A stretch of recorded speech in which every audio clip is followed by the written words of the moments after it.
Hey guys, it's Aman from Our Rich Journey, and on today's video, I want to talk about taxes, taxes, taxes. Being here in Portugal, we've had to pay our fair share of taxes. But coming from America, one of the things that other Americans will often say to us is, you live in Europe, you know the taxes are outrageous there. Even other Portuguese people here in Portugal will talk about how expensive taxes are here and how they've heard taxes are lower in the US. And this is true to an extent. The taxes that most Americans pay to the US government is typically less than what most Europeans and Portuguese pay to their government. But unlike most Portuguese and most Europeans, Americans are paying a hidden tax that they have to pay every single day. And so on today's video, I want to talk about those hidden taxes. The first tax that all Americans unwittingly pay is the safety tax. Now in America, Americans pay their taxes and they expect those taxes to go towards safety, to go towards police, fire, and all of these things that are supposed to keep you safe in America. But ask any American, do they feel safe? Most of them will tell you that they do not feel safe. In fact, so many Americans pay additional costs out of their pockets to feel safer. A lot of Americans have home security systems, personal alarms. They live in gated communities. They even have private personal security. You see, all of this additional money that Americans are paying for their safety, in a way, is an additional tax on top of the tax that you are already paying for public safety. Now, in Portugal, the narrative is dramatically different. Safety here is actually a given. Portugal has been ranked somewhere between the third or the sixth safest country in the world. And most Portuguese people don't feel like they need all of that additional security and safety all around them. I mean, Americans have doorbells with cameras on them. You go into a Walmart or a Target and you think that you were going into Fort Knox or leaving Fort Knox. There is so much security. In Portugal, there is just not that same sense of insecurity when it comes to safety. The next tax that Americans are paying is on their health care and the toll that unhealthy food has on their life. Now, healthcare in America is notoriously expensive, but I'm not just talking about the premiums that a lot of you pay every single month for healthcare. It's about our lifestyle as Americans. Now, organic, wholesome foods are priced substantially higher in the US as compared to Europe, and especially Portugal, which often means that most Americans cannot afford to eat healthy foods. Because the price for organic strawberries and organic eggs and all of these things are priced at a premium, most Americans are cutting corners and they are getting the cheapest food with the lowest amount of health and quality in it. Now, this pattern of unhealthy food alternatives inevitably leads to more unhealthy people and higher healthcare costs for everyone. You see, because healthcare continues to rise in the US, everyone that is in the healthcare system in the US, in a way, everyone in the US is being taxed because of the unhealthy eating habits that are unfortunately rampant in the US. So as time goes on, you start to see these medical bills in the US that are skyrocketing. The next tax is the one that I like to call the good neighborhood tax. Now, Americans all want to live in a good neighborhood with good schools, clean streets that have all of these amenities. Well, to live in the best neighborhoods in America, it's gonna cost you. And it's gonna come in the form of higher home prices and higher property tax bills. Now, this doesn't come up enough when we are talking about the real cost of living and the real taxes for living in America. Now, in Portugal, a quality education and decent living conditions are far more accessible. The next tax, and I know this one is probably gonna come off the wrong way, but hear me out. It is the tipping tax.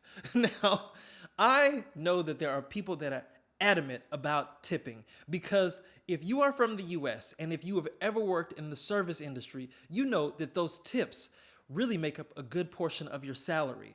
And that is because the owners of those establishments have set up a system where they are taking less responsibility for your income and handing that responsibility off to the patrons that go to those businesses. And so tipping has become a part of the cultural norm in America, where you are tipping 18 to 25% for every meal that you eat out. It's even gotten to the point where grocery stores are having a tip option. And I'm wondering, who is that tip going to? Now, some of you may be wondering, well, how is tipping a tax? Well, those tips are going towards the living conditions, the health, the safety, and all of these things of the people that are serving you at these restaurants. If you did not tip those people, those folks could not make ends meet. And so because with every meal you have to pay this 18 to 25% on top of the meal, to me, it feels like a tax, because the penalty for not paying that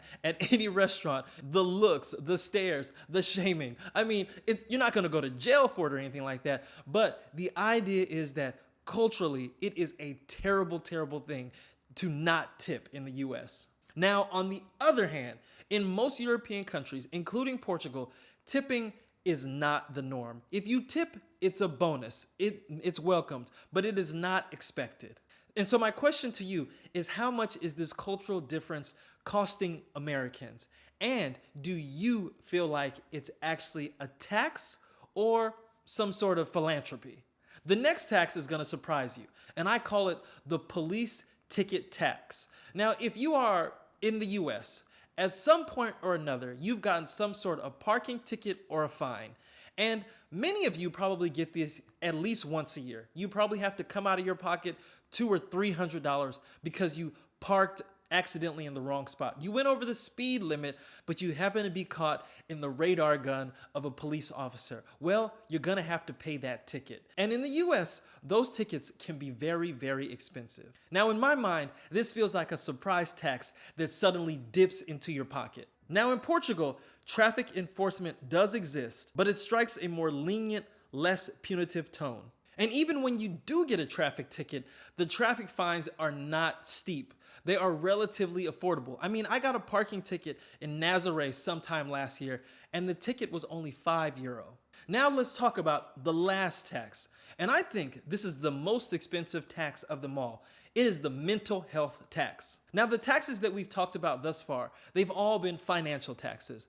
But this tax, the mental health tax, is the one that leads to stress, anxiety, high blood pressure, all of these things that play a toll on your mental and physical well-being. Now, according to studies, most Americans are experiencing a higher stress level than their European counterparts. Now, as an American, I can attest to this. When we lived in the San Francisco Bay Area, peace of mind was something that we rarely had. There was always this feeling of stress and anxiety. We were either looking over our shoulder, we were worried about higher cost of living. There were all of these things that were just a burden on our mental health. Now, having lived abroad, having lived in Portugal for the past 4 years, I can tell you that that has been the number one reason why we chose Portugal, because of the peace of mind. And you can't even put a value on this. The experience that we've had here in Portugal has been priceless because of the peace of mind that it has afforded us. So if you add all of these hidden taxes up that Americans are paying, the overall cost of living in the US is far more inflated than it is in most European countries. And I'm bringing this up because I think it's really important that when we have this conversation about higher taxes in Europe versus the US, we take into account all of these hidden taxes that people fail to also recognize. And so I hope when people are doing their calculations, when they are taking into account all of these other factors, including taxes, and making the decision on where they want to live in the world, they are making a complete and accurate calculation. So to wrap this video up, this video is not about criticizing America. It's about questioning what we've accepted as normal. It's about asking if we are really getting the quality of life we are quite literally paying for. And it's a call to ponder.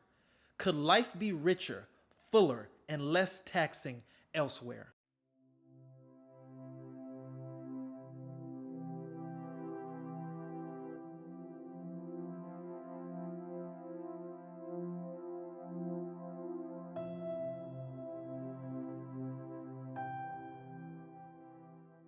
So thanks for watching our video, but before we let you go, we wanted to let you know that our year-long action-oriented program for pursuing financial independence and retiring early is open now. Our 365 Days to FIRE program. It is a one-of-a-kind program that helps you get closer to your financial independence and retiring early goals.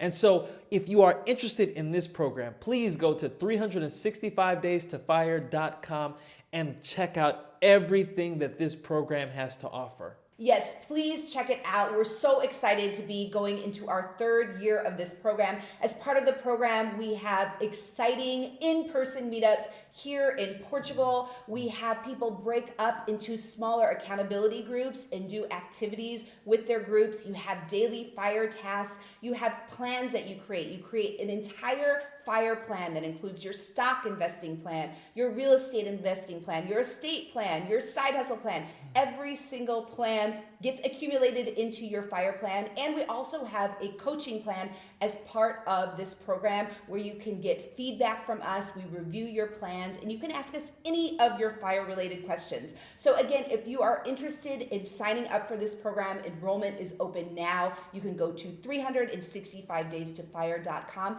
and we'll also leave a link in the description below.